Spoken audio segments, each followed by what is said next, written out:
नमस्कार. Poonam's terrace garden डिलाईट्समध्ये तुम्हा सर्वांचं मनपूर्वक स्वागत.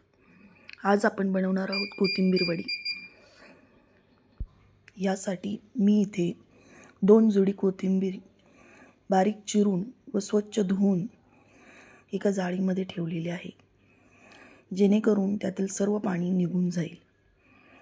आता आपण पाहणार आहोत वडीसाठी लागणारं साहित्य. इथे मी मिरच्या घेतलेल्या आहेत 7-8.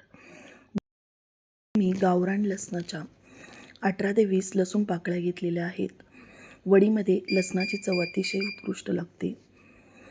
1 चमचा जिरं, 1 चमचा ओवा, अर्धा चमचा हिंग आणि 1 मोठा चमचा मीठ घेतलेला आहे. कारण या मिरच्या तिखट असल्यामुळे इथे मिठाचं प्रमाण जास्त लागणार आहे.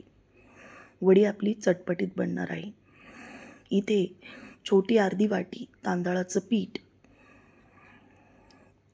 2 मोठ्या वाट्या बेसन पीठ घेतलेलं आहे. यानंतर आपण मिरची, लसूण, ओवा, जिरं, मीठ एकत्र करून सर्व मिक्सरवरती बारीक करून घेणार आहोत.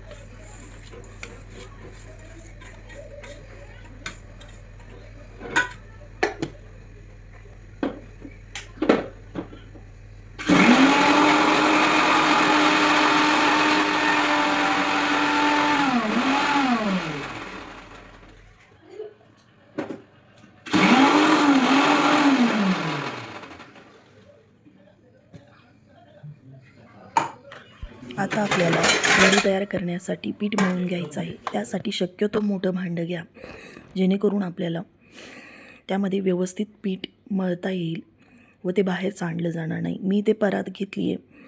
त्यामध्ये आता तांदळाचं पीठ, कोथिंबीर, मिरची, लसूण पेस्ट, बेसन पीठ हे सर्व साहित्य मी एकत्र मिक्स करून घेणार आहे. आता तुम्हाला यामध्ये बिलकुलही पाणी न टाकता पीठ व्यवस्थित कोथिंबीरीमध्ये मिक्स करून घ्यायचे. कारण इथे पाणी जास्त होऊन चालणार नाही. जेव्हा तुम्हाला हे मिश्रण ड्राय वाटेल तेव्हा तुम्ही गरजेनुसार थोडं थोडं पाणी याच्यामध्ये ॲड करत जायचे, जेणेकरून हे मिश्रण घट्ट आपल्याला मळता येईल. जर ते लूज सैल झालं तर तुमच्या वड्या मऊ होऊ शकतात. जर क्रिस्पी वडी हवी असेल तर त्यासाठी हे पीठ एकदम घट्ट मळून घ्यायचं आहे. पीठ घट्टसर असेल तर आपल्याला त्याची वडी बनवताना ते हाताला जास्त चिकटणार देखील नाही. आता माझं पीठ व्यवस्थित मळून झालेलं आहे. मी ते वडी स्टीम करण्यासाठी चाळण घेतलेली आहे. त्याला व्यवस्थित सगळीकडे तेल लावून घ्यायचं आहे. यानंतर आपण आता हाताला तेल लावून व्यवस्थित याच्या वड्या करून घेणार आहोत.